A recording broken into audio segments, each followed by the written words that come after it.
Hey everybody, Pure Billionaire here. Quick update on our prices. Gold is up to $2,896 per ounce today. Silver's up to $31.93 an ounce today.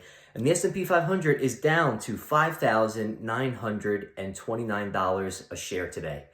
Happy Monday, guys. It's Monday, March 3rd, 2025. I just wanted to give an opportunity to take a step back and look at where gold, silver, and the S&P 500 stands now versus its trail upwards since the beginning of 2024, and why owning these things and maybe some other assets is a great defensive play for the long term, and why you have to be defensive and accumulate these things in order maybe to just survive in the future. So in 2024, gold increased by 26%.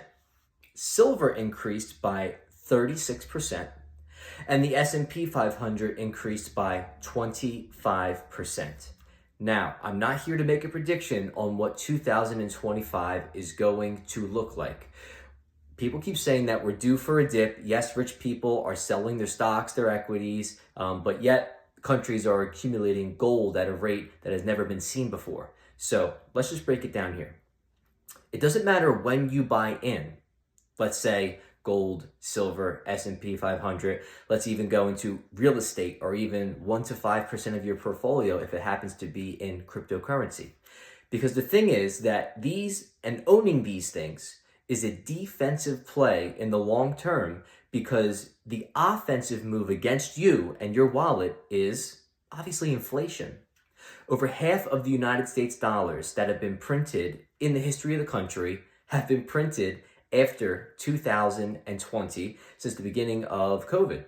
So this money has to be allocated somewhere.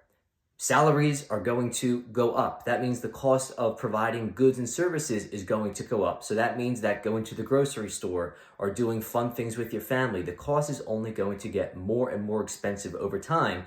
But this percentage-wise is going to increase at a rate far higher than the CPI report is even going to tell you.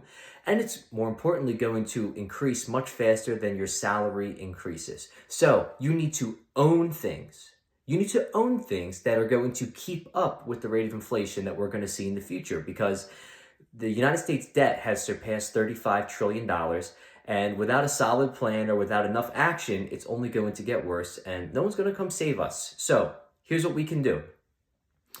Even if there is a dip in equities and real estate and gold and silver, getting into it now and then accumulating more at the dip will bring in some of the increases that we've seen even in 2024, 25%, 26%, 36%.